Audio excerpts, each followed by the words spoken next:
Nueco was the kind of village that seemed to hold its breath after sundown. Its narrow paths, shaded by ancient baobab trees, curved like secrets around huts made of red clay and thatch. It wasn't the kind of place found on maps or mentioned in tales of trade routes and kings. It was older than all that, woven into the folds of the land like something the earth itself had whispered into being. The wind carried stories here, stories too old to forget and too dangerous to speak aloud during the day. At the heart of Nueco, hidden behind thorny bushes and a ring of black stones, was the witch's well. It wasn't marked, nor was it guarded. No one needed to be told to stay away. The well had been there before anyone could remember, and even the oldest elders grew quiet when asked about it. No one fetched water from it, no one tended to its surroundings, and if a goat or child wandered too close, they were quickly pulled back with trembling hands. They said it was cursed. That once, long ago, a woman who defied the chief and practiced forbidden ways had been thrown into it. Some said she had no name, others claimed she had too many.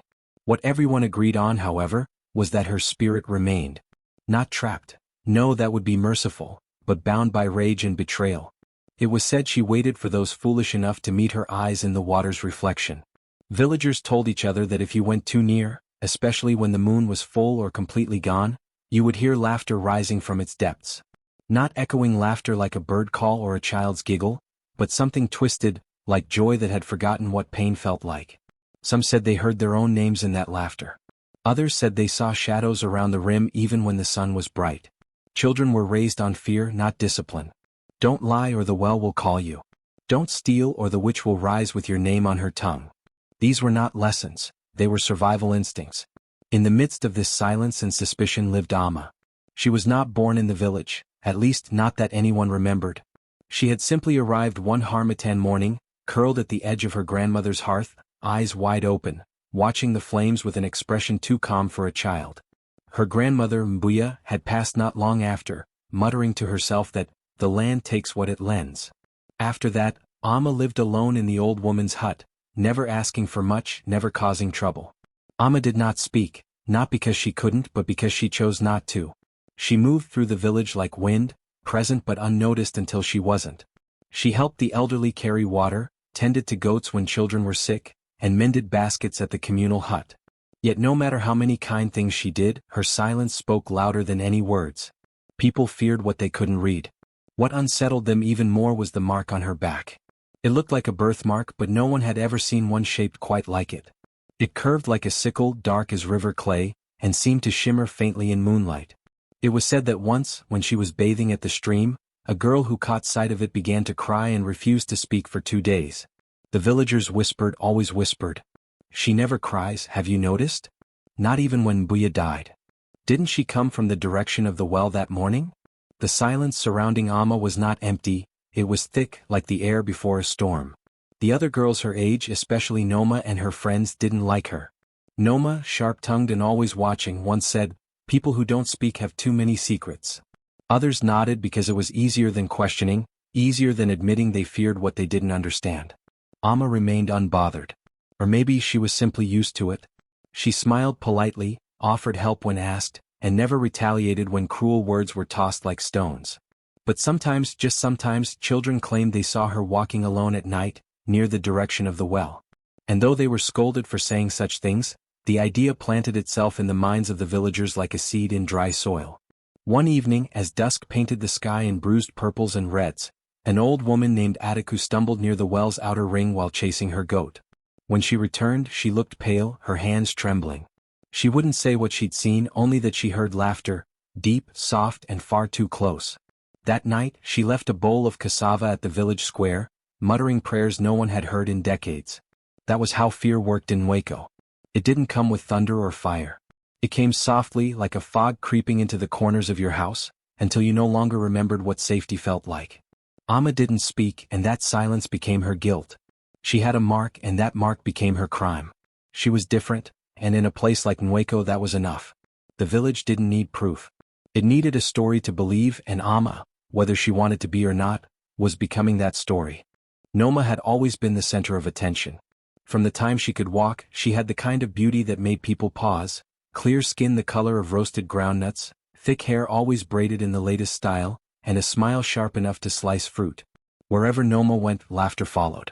Her father was a respected palm wine tapper, her mother a cloth trader who spoke loudly and confidently in the village square. Noma was a child of loudness, of approval, of being seen. So when Amma came with her quiet grace and strange calm, Noma noticed. At first, it was harmless curiosity. How could someone live in silence and still be noticed? How could someone with no family left, no loud greetings, no fine clothing, still walk with dignity? But soon that curiosity became irritation. Amma didn't try to be liked, yet people tolerated her. She didn't beg for attention, yet old women praised her gentle ways. And then came the day of the market fire. A small flame from a knocked-over lantern had threatened to devour the eastern stalls. Chaos broke out, people screaming, running, grabbing water and whatever they could carry.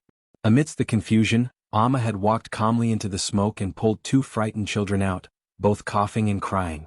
She didn't ask for thanks. She vanished back into her hut before the ash settled. The story spread faster than the fire. Did you see her? She didn't even flinch. Maybe she whispered something to the flames? That was all Noma needed to hear. The attention was shifting. Worse, respect was shifting. And that was something Noma could not accept. She began her campaign slowly, like poison soaked into water. First, she laughed at Amma's silence during a gathering. Perhaps she can't speak because she gave her voice to the shadows, she said with a dramatic shiver. Her friends, who always mirrored her energy, burst out laughing. Then came small lies, dropped like stones into still water. I saw her standing under the Irako tree after midnight. Alone. I swear she wasn't wearing shoes, just walking barefoot and staring at the sky. She talks to something, but it's not anyone we see. They started calling Amma names when she passed by: Silent Moon, Shadow Sister, Daughter of the Well. She said nothing in return, which only made things worse. Her silence was interpreted not as strength but as secret knowledge. It unsettled them. It gave Noma more fuel. One afternoon, a young boy named Obis, who had once helped Amma gather firewood, fell mysteriously ill. His mother wailed through the night, lighting herbs and calling the healer. His fever climbed. His eyes rolled back in his head. In his delirium, he mumbled something unintelligible.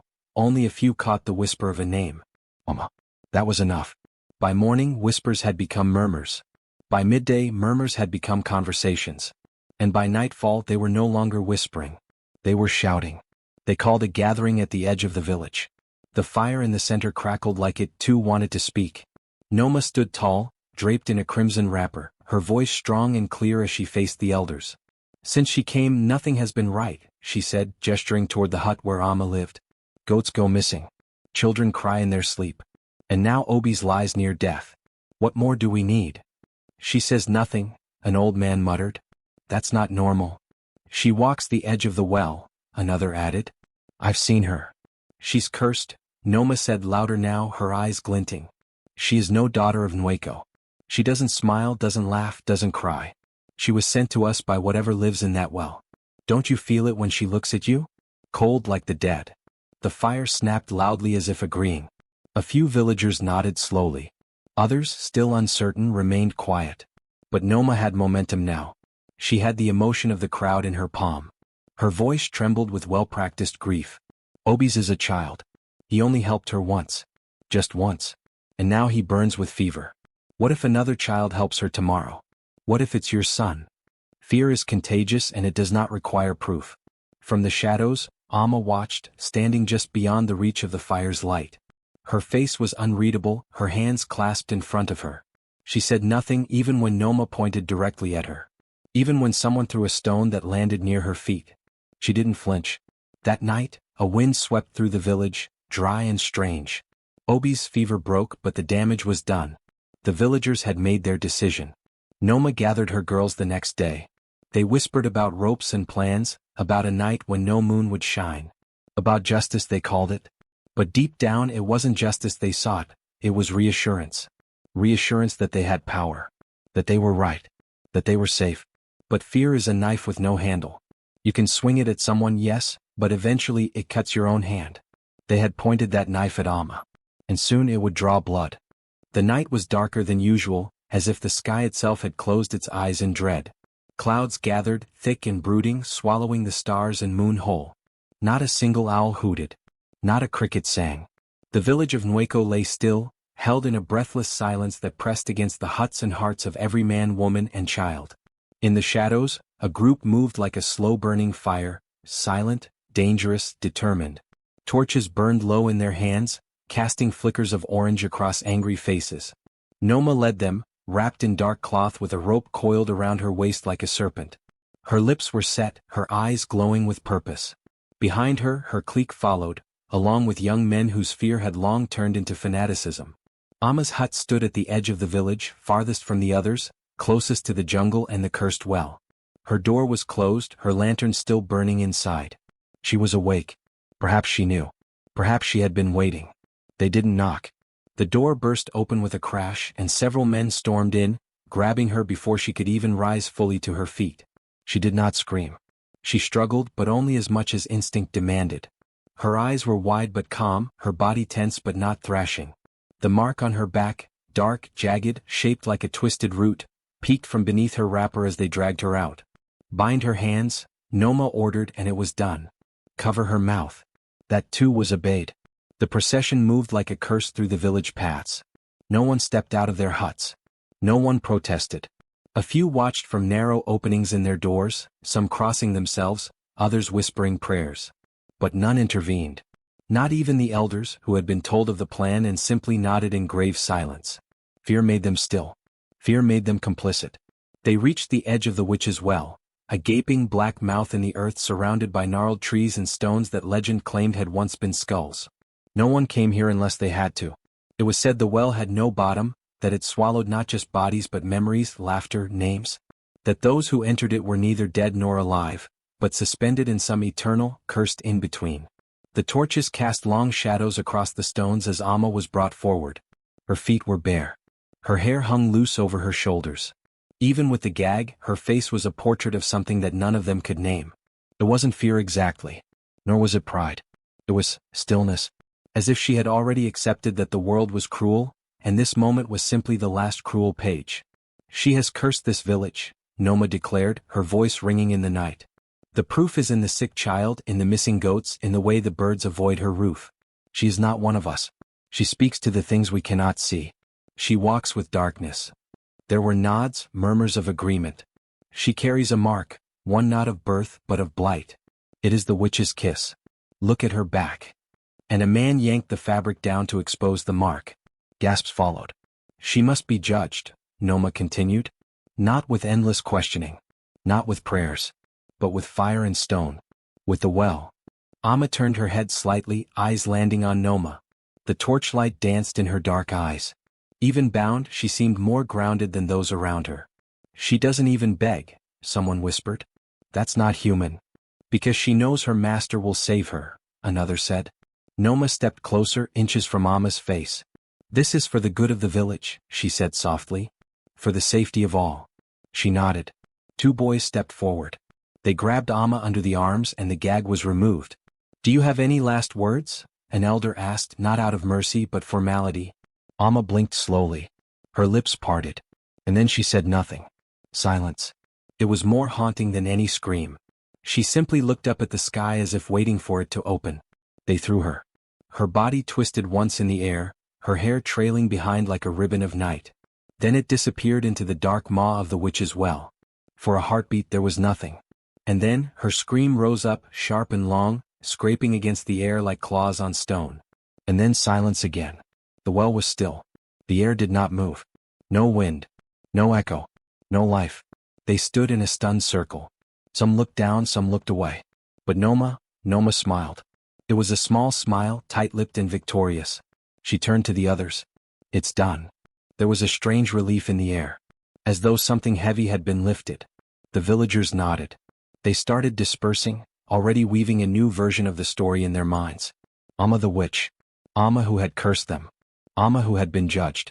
They did not see the faint ripple across the surface of the well. Nor did they feel the sudden, faint warmth in the earth beneath their feet.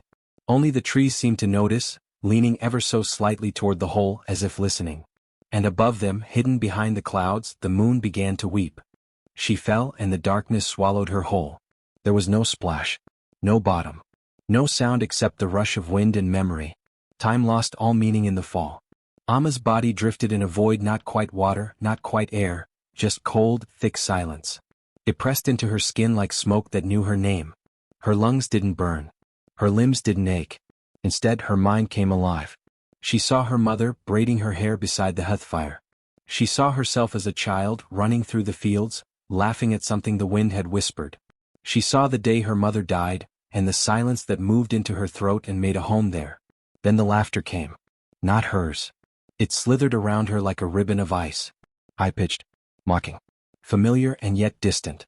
It echoed with layers as if 1,000 throats were laughing through one. Amma, a voice said clear and sharp as a cracked bell. They fear what they do not understand.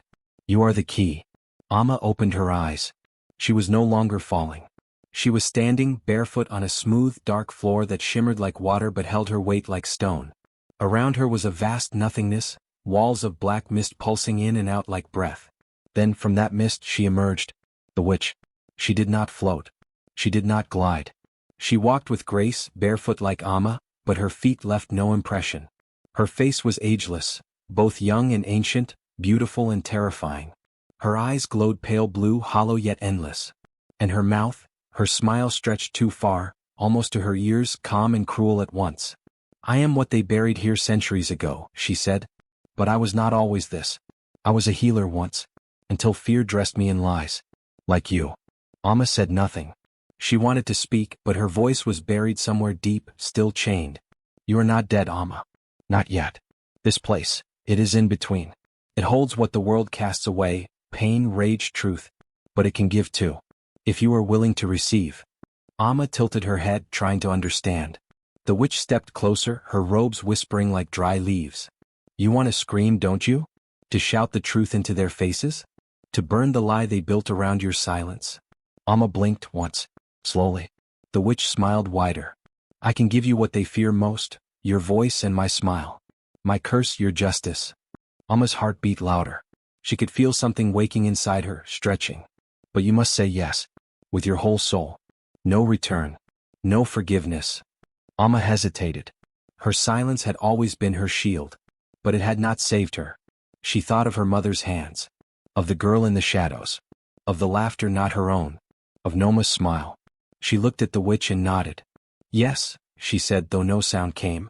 The witch touched Amma's throat and her skin burned with icy fire. Her mouth opened wide and breath rushed in, not air but power. Her eyes rolled back and her limbs jerked once. Her back arched. She screamed, not in pain but in rebirth. It echoed through the void. The witch stepped back, watching. Amma's mark glowed. Her hair lifted as if charged with wind. Her eyes flashed silver for a moment, then returned dark. Her lips curled into a smile, but it was not hers. It was too wide, too calm, too wrong. And yet it fit. When it was over, she stood tall. Her body still hers, but her presence, not quite. You are no longer just Amma, the witch said. You are a reminder. A reckoning. Amma looked at her hands. They trembled, then stilled. She turned. The mist parted. And upward, the well began to open. It started with Noma's mother. At dawn, when the cock's crow failed to break through the quiet, Noma rose with unease. Her house, once full of idle chatter and creaking floorboards, sat unnaturally still. She stepped into her mother's room and found her seated on the edge of the bed, eyes wide open, breathing shallow. But her mouth was sealed. Not swollen. Not bound. Stitched. Delicate black threads crisscrossed her lips, sewn so tightly no blood escaped. Her eyes, frantic and glassy, pleaded. Noma reached out with trembling hands trying to untie the knots, but the thread wouldn't yield. It felt alive, pulsing faintly like veins. When Noma screamed, her mother's eyes flared in terror. She tried to scream too, but the stitches held, twitching as if they grinned. By the time the neighbors came running, Noma was curled in a corner, muttering that she didn't know how it happened. The village healer arrived but could do nothing. The thread resisted blades. Fire. Salt. The old woman could only nod slowly and whisper, "This is not illness. It is consequence." That same night the chickens began to speak. It was the boy Amadi who first heard them. He'd gone to gather eggs and paused at the coop. There, in the half-dark, a fat hen cocked her head and said, "All debts must be paid, even those buried." Another chicken chimed in. Her silence was peace. You chose noise. The boy dropped the basket and ran. Word spread by morning, and though most villagers scoffed, they began to walk differently, quieter, more careful. Their laughter died in their throats when they passed Amma's hut, now blooming with wildflowers no one had planted. She walked through the market that morning. Not as a specter, not as a ghost, but with steps light as feathers and eyes too deep to look into for long. She wore a plain wrapper and carried a basket. But as she moved past stalls, something unseen moved with her. The shadows shifted. Not away but toward her, bending, bowing. The tall clay pots in the potter's corner leaned subtly. The banana leaves rustled though no breeze stirred them. And no one spoke. No one dared. Amma would pause, pick a yam or sniff a mango. She never asked for prices, yet no one charged her. No one met her eyes, but all watched the smile that curved slightly at the edges, never touching the depth of her stare. Children, too young to understand fear, would reach out to her. Amma would kneel and hold their tiny fingers, humming softly. And though the tune was sweet, the mothers pulled their little ones away as soon as they could. No one knew what her smile meant. Not really, but all felt it. That night, Noma couldn't sleep. She lay awake listening to her mother's soft breathing through stitched lips. In the distance, she thought she heard laughter, faint, echoing like it came from beneath the ground. At last, she rose and made her way to Amma's hut, barefoot and shivering. She knocked once, then twice. No answer. She pushed open the door. Amma sat by the window, humming that same soft tune, weaving dried flowers into a cord. Her back was turned, but she spoke before Noma could say a word. Did you bring fear? Or guilt? Noma swallowed hard. I don't know. Amma turned. Her smile was unchanged, but her eyes, her eyes held a depth Noma wasn't ready for. It was like falling into the night and finding yourself remembered by it. I'm sorry, Noma whispered, tears springing. I was wrong. I didn't mean. Amma stood and embraced her. It was warm. Too warm. Her arms wrapped around Noma, gentle at first, then slowly, subtly, tighter. Like vines coiling. Noma gasped. The hug didn't hurt. But it didn't release. The more she struggled, the more it felt like drowning, not in water but in warmth, in forgiveness too heavy to bear. She could hear Amma's heartbeat. Or maybe her own. And then silence. Amma stepped back, still smiling. Noma stumbled, dizzy, her chest aching in a strange way. Something inside her felt unsewn. Thank you, Amma said softly, her first words in days. Noma blinked. Her ears rang. Her body shivered. And she realized Amma hadn't just spoken. She had planted something, in her or around her. Noma couldn't tell. But it was there. She left in silence. After that, others began to change. People who had mocked Amma found strange etchings on their walls. Symbols they couldn't scrub away. A merchant who'd overcharged her once forgot his own name for an entire day. A man who had laughed as she was dragged to the well began smiling in his sleep, and couldn't stop, even when he cried. Every night, someone saw the smile, on a reflection that wasn't theirs, in a mirror that faced no light, in the eyes of someone who should be gone. No violence. No screams. Just the creeping terror of truth made visible. And Amma? She kept walking. Her basket never emptied. Her flowers never wilted. And her smile never left. The first to disappear was Abika, the blacksmith's son. He had laughed the loudest when Amma was dragged through the village, jeering as her feet scraped the dust. Days later he vanished. It was the morning of market day when they found his shoes, perfectly placed beside the well, as though he had stepped out of them gently. His mother wailed, his father beat the ground with fists, but Abika was simply gone. No scream, no struggle, no trace. Only his laughter remained, echoing faintly from the depth of the witch's well whenever someone drew water. That laughter did not sound like joy. It sounded hollow, like it had been left behind by something that no longer needed a voice. The second was Kigo. He had spat at Amma as she was tied, calling her cursed, laughing with Noma as the villagers shouted for justice. He was known for telling the tale of her fall as if it were a great joke. But on a cloudy afternoon, his goats returned without him. They came home in a straight line, hooves silent on the dirt, eyes blank. And in one of their mouths dangled Kigo's hat, still warm. Amma sat by the well that night. Her figure was small in the moonlight, wrapped in a shawl woven from silence. She rocked back and forth on the stones beside the well's mouth, humming that same strange tune. No words. Just sound, low and melodic, like a lullaby from a world beneath the earth. A few brave ones watched from a distance, their breaths held. And they heard it, the laughter. Not hers. Not human. Layered and strange, like several voices laughing at once, though no mouths moved. The sound came not from Amma, but from the well behind her. A ripple of fear passed through the onlookers. They turned and walked away quickly and without speaking. By the end of the week, 3 more had vanished. No one spoke their names aloud. They were among those who'd bound Amma's wrists, who had tied the knots too tight, who had nodded as the village elders stood silent. Their huts remained, their meals grew cold on untouched plates. But the wind whispered their names in a hush that made skin crawl. One night, a child asked his grandmother where the people were going. She paused for a long time before replying, "They are being remembered by the well." Amma's presence grew heavier. She did not threaten. She did not act. She simply was. She no longer walked the market, she didn't need to. Whatever she needed, the village left at the foot of the well. Fruits, meats, flowers, charms and prayers written in trembling hands. Some carved apologies into calabashes. Some laid out items they had once stolen from her, weeping as they placed them down. Amma accepted nothing. She just hummed. The children watched her with fascination. They would sit at the edge of the farthest shadows and mimic her song, but only once. After that, they would return home quiet, their eyes deeper somehow, as if they had heard more than just melody. Then came Noma's turn. She knew it long before it happened. She stopped sleeping.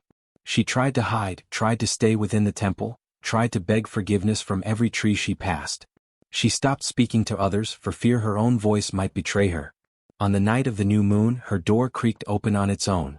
Noma fell to her knees, whispering prayers that fell apart in her mouth. Amma stood there, not entering, just watching. And smiling. Noma's scream never came. She tried to make it, but her throat refused. Amma tilted her head as if puzzled by the silence. Then she turned and walked away. Noma collapsed in tears, believing she had been spared. By morning she too was gone. Only her mirror remained, face down in the center of her room. When the villagers turned it over, it reflected not their faces but Amma's smile, wide and eternal. After Noma, the village changed. No one dared approach the well at night except for Amma. She sat there every evening, rocking gently, her humming growing softer with each passing day. Some said she was speaking to those who had vanished. Others believed she was listening to something that called her from below. But none questioned her anymore. They feared the well, yes, but more than that, they feared what the well had revealed. Because they began to believe the truth, one they could no longer deny. That the witch was never trapped in the well. Amma was. And when they threw her in, they broke the seal. The whispers spread like wildfire. The elders convened, their hands trembling. "We contained her," one old man muttered. "And we released her." Another whispered, "The mark on her back, it wasn't a curse. It was a lock." Now the lock had been opened. And the thing that emerged, whether Amma or something greater, wore a smile that made the sun hesitate. A child once asked, "What happens to those who lied?" An elder answered with a trembling voice, "They are taken by the truth." The truth now had a face. And it smiled every night by the witch's well. The village had always revered the elders as the keepers of wisdom, their silence often mistaken for judgment. But now, in the shadow of all that had unfolded, silence had grown heavy with secrets too long buried. The oldest elder, known simply as Baba Ease, was the one who finally broke it. His hands trembled as he stood before the gathered villagers in the center of the square, his voice cracked but steady. Years of storms and sun had carved deep lines into his face, and his eyes, once bright, now seemed clouded by regret and memories. "This story has been hidden for too long," he began, his voice barely above a whisper at first, but gaining strength as he spoke. "You think you knew Amma's story, but you know only pieces, fragments of fear and misunderstanding." A hush fell over the crowd. Even the children stopped their restless chatter. Baba Ease looked toward the well, its dark waters still and silent as if listening. "Amma's mother was a healer," he said, and the word healer sparked a murmur, some with respect, others with suspicion. "She practiced what you now call forbidden medicine. Herbs, chants, and rituals passed down from before the village was born. She called herself Nkiru." Some in the crowd gasped. Nkiru was a name whispered in tales but never spoken aloud, the woman who had disappeared decades ago under mysterious circumstances. Many believed she had been taken by the spirits or lost to madness. "But she was burned," Baba Ease continued, voice catching on the memory. "Not for witchcraft but for healing that the fearful called dark. They accused her of summoning curses. Of binding souls with magic. And the well, our witch's well, became her prison, the place where they left her to die." The villagers shifted uneasily. Some looked away, unwilling to revisit the dark chapter. Others stared, eyes wide as though seeing the well for the first time. "But that was not the end," Baba Ease said slowly, Because Amma was born the night her mother was taken. Marked from the beginning by the well itself. It is said that Nkiru's spirit poured into her child, intertwining with the water's memory. He paused, looking at Amma's empty hut. The mark on Amma's back is no curse, it is a seal, a binding of two souls. The well did not curse Amma. It remembered her. A cold wind swept through the village as the weight of his words sank in. For years, Baba E said, we believed the well was a prison for evil. But it is more complex. It is a keeper of memories, of souls that belong to it. When Amma was thrown in, she did not drown, she became part of that memory. And when she returned, she carried not only her mother's spirit but the well's own will. He looked around at the faces, the fearful, the guilty, the confused, and continued, we judged Amma without understanding. We saw her silence as weakness, her mark as evil. But she was bound by the past we refused to face. A young woman, tears streaming down her face, stepped forward. Why did no one tell us? Baba Isa's eyes softened. Because fear ruled us. We were afraid that if the truth came out, the well's power would consume us all. So we hid it behind stories, behind lies. But fear is a poor shield. The elder's confession unraveled years of superstition and cruelty. He told how the village had once been a place where healers and spirits lived in balance, but that balance was broken by mistrust and ignorance. Amma's mother fought to protect the village with her gifts, he said. And now her daughter carries that legacy whether we accept it or not. A silence followed, heavy and profound. The villagers stared at the well, no longer with fear but with a dawning understanding. Baba Is ended with a plea, we must honor what we have done. We must accept Amma, not as a witch but as a guardian.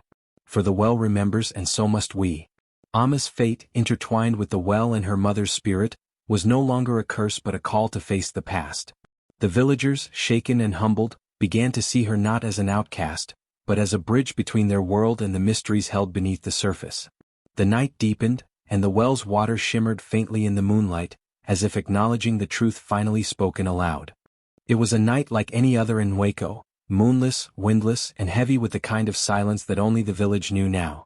The kind of silence that held stories in its mouth, tasted memories on its tongue. The kind of silence that wrapped itself around every thatched roof, every twisting path, every breath. The well sat still as always, cradled in its ancient stones, untouched by time but never forgotten. Amma sat beside it as she often did, her back straight, her eyes cast toward the reflectionless pool. Her hands lay folded on her lap, unmoving. She did not hum tonight. She only listened, to the breath of the trees, to the shifting of the soil beneath the village, and perhaps, to the things that still spoke beneath the water. Then came the sound of footsteps. Small, soft, hesitant. Amma didn't move, not even when she heard the muffled sob. The sound of pain, young, tangled, trying not to be heard, reached her ears like the whisper of a forgotten dream. From the shadowed path a girl emerged. She couldn't have been older than 12, her frame thin, her hair in wild tangles, her eyes wide with the kind of fear that grows not from what's seen, but what's felt, daily, deeply, unkindly. Her bare feet left prints in the dust, and her dress was torn at the shoulder. She clutched something to her chest, a small broken doll made of straw and cloth.